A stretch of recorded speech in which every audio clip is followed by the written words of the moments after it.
Always there. Now, the definitive word being always. Our mission is to preserve, promote, and perpetuate the honor and legacy of the brave men and women who fought, bled, and died for America. And we want the world to know that. I mean, this is not a black museum, but an American history institution. I mean, we may focus on, we may feature black people, but it's all about American history.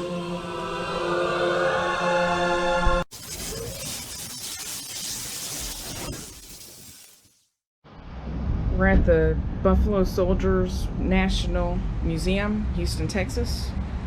Buffalo Soldiers National Museum. It was founded in 2001 by Paul J. and Barbara L. Matthews. Our mission is to preserve, promote, and perpetuate the honor and legacy of the Buffalo Soldiers who fought, bled, and died in defense of America.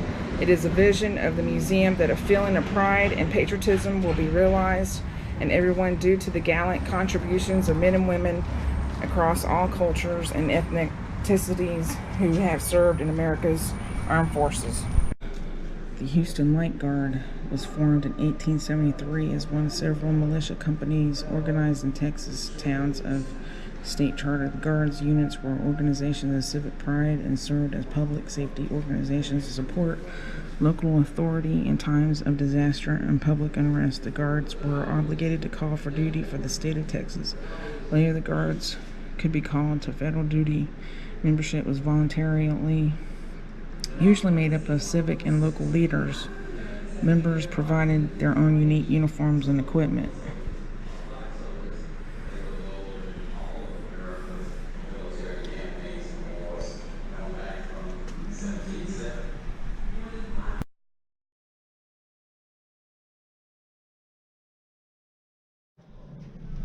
These are the levels of uniforms from which era. So this is American Revolution. World War II. This is U.S. Civil War, World War II. That was a woman's Army Corps service uniform. This would be like more like Vietnam era. Yes. Actually, maternity uniform. This is. Yeah. Battle dress uniform. This is Afghan. Iraq war uniform.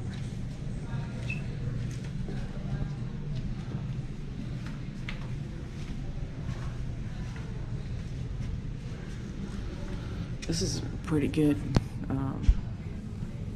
art picture. Prior to the Revolution, many free African Americans supported the anti-British cause. Most famously, Attackett, believed to be the first person killed at the Boston Massacre. At the time of the American Revolutionary War, some blacks had already been enlisted as Minutemen. Both free and enslaved Africans had served in local militias, especially in the North, defending their villages against attacks by the Native Americans. In March 1775, the Continental Congress assigned units of the Massachusetts militia as Minutemen. They were under orders to become activated if the British troops in Boston took the offensive. Peter Salem, who had been freed by his owner to join the Framingham militia, was one of the blacks in the militia. He served for 7 years. In the Revolutionary War, slave owners often let their slaves enlist in the war with promises of freedom, but many were put back into slavery after the conclusion of the war. That's a good picture. You know where that is? Fort Wagner, yeah. South Carolina. Soldiers and white officers were across the North comprised the celebrated Massachusetts 54th Regiment. Like most African American units, the 54th was led by a white man of blue blood named Robert Shaw, who had years of military experience but little of it in battle. Two sons of abolitionist leader Frederick Douglass also joined the regiment, as did a grandson of, we'll just say his last name is Truth, because it is, Fort Wagner, an island stronghold that protected the harbor of Charleston, South Carolina, presented a significant obstacle to Union forces. Defended by the sea and marshy shoreline, Confederate artillery batteries on nearby islands, and a 3-foot moat, it was close to impregnable. A first Union assault on July 10th and 11th had ended in failure. Shaw volunteered his men to lead the second attack on Wagner, and on the night of July 18th, in complete darkness, they started across the sand and rebel artillery. Shell blasts tore huge holes. Deadly Confederate fire raked the attackers from 3 sides, but a number of troops breached the fort's outer walls before being driven back. Wounded numerous times, Shaw fell dead, but just outside the National Archives. We can say a prayer for our soldiers. George C. Marshall. I look upon the spiritual life of the soldier as even more important than his physical equipment. The soldier's heart, the soldier's spirit, the soldier's soul are everything. Unless the soldier's soul sustains him, he cannot be relied upon and will fail himself and his commander and his country in the end. It's moral, and I mean spiritual moral, which wins the victory ultimately, and that type of moral can only come out of the religious nature of a soldier who knows God and who has the spirit of religious forever in his soul.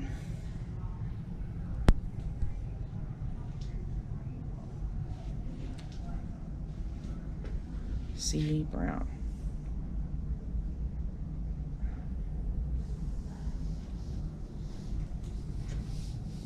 The first chaplain of the Army was Henry McNeil Turner, pastor of the Israel African Methodist Episcopal Church, Washington, D.C. He was commissioned chaplain of the United States colored troops by President Abraham Lincoln in 1863. He enlisted in the first United States Colored Columbia and was present and active in all military engagements. We'll be activated the firewall momentarily. It's only a test. There's no need for you to evacuate. Okay. See, anything can happen while you're videotaping these videos.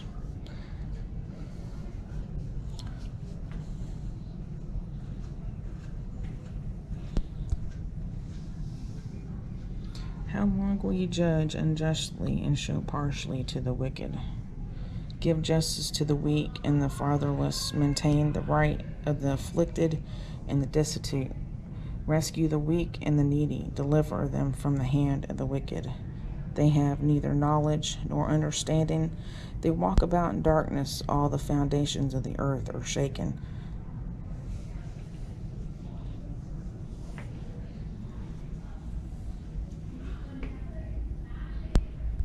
Another uniform they would have probably worn in World War II. Does it even say?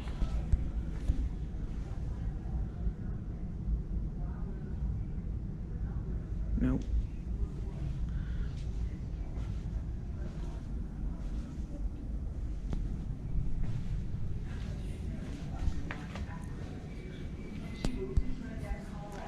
Buffalo Soldiers, Houston. There's the Buffalo Soldier Oath. I am a Buffalo Soldier. I'm a rider and a member of a team. I serve the people of my community, and I live to emulate the Buffalo Soldier legacy of honor, value, and courage in everyday life. I will always place the team first. I will never accept defeat. I will never quit. I will never leave a fallen soldier. I am disciplined, physically and mentally tough, trained and proficient in my motorcycle tasks and drills. I always maintain my motorcycle and myself. I'm an expert and I'm a professional. I stand ready to dedicate countless hours of time to teaching the history of the Buffalo Soldiers to students and adults in schools, churches, orphanages, senior citizen facilities, and youth organizations. I am a guardian of freedom and the American way of life. I am a Buffalo Soldier. And that's what a vest would look like if you were riding a motorcycle.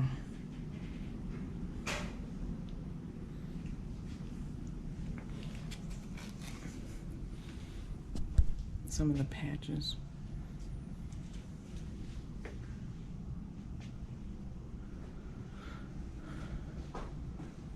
A quilt made for them.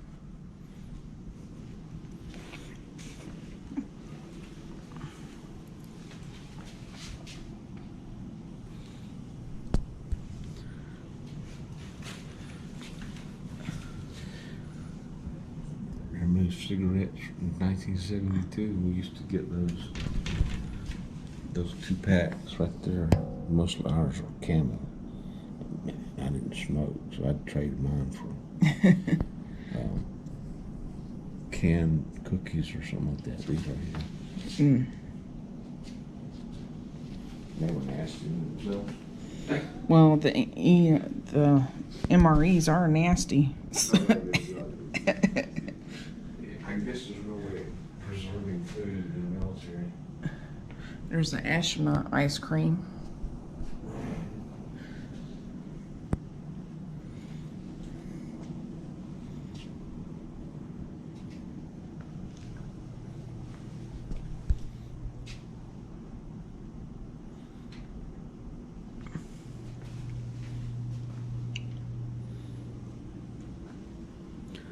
Tools and utensils and things they cook with and what you need in everyday life.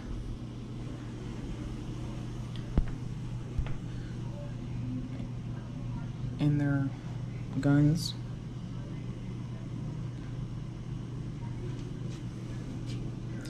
The standard British rifle for all airborne troopers. The MK was a redesign of the earlier 1MK rifle approved for service. Look at the Kodak Brownie camera. Yeah. It was introduced in 1958. It was an expensive handheld movie camera with a simple design for consumers to make movies. And there's the first iPhone.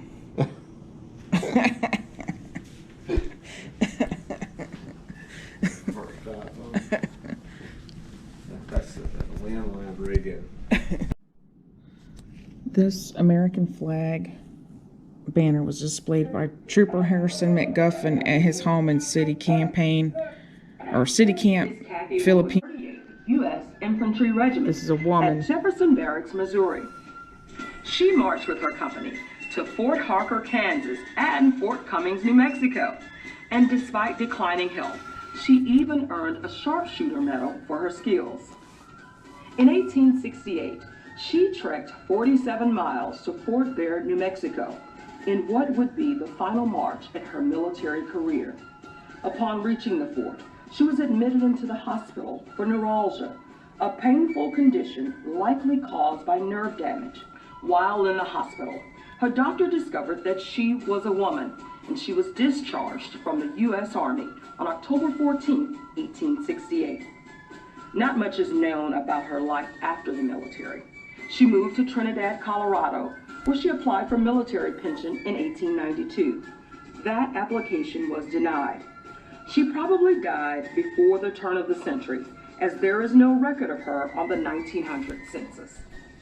Kathy's courage and tenacity have not gone unnoticed. She was the first African-American woman to enlist in the U.S. military and helped open the door for many other remarkable soldiers.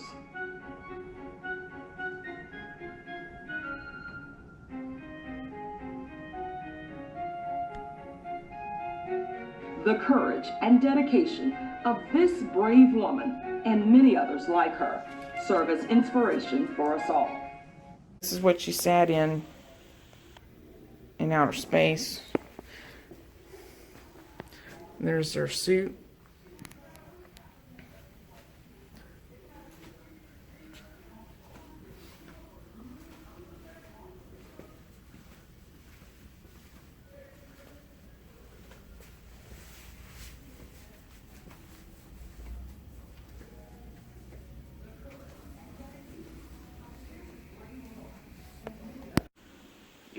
future. Buffalo Soldiers National Museum, Houston, Texas.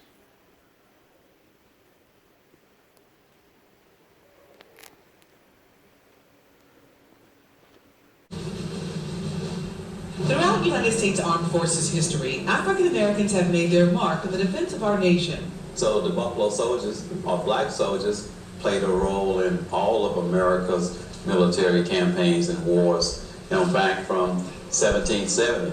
More than 5,000 black men served in the Continental Army during the American Revolutionary War. Thousands of others fought on land and on sea in the War of 1812. He played a very, very important part in the beginning of this make of this country. In the Civil War, African Americans fight for freedom and dignity. The 9th and 10th Cavalry Regiments opened up America's western frontier as the Buffalo Soldiers. The term Buffalo Soldier came from the Cheyenne Warriors in 1867. And what you have to understand and appreciate is that the Native Americans revered the buffalo, and their lives revolved around the buffalo for food, shelter, clothing, weapons, etc.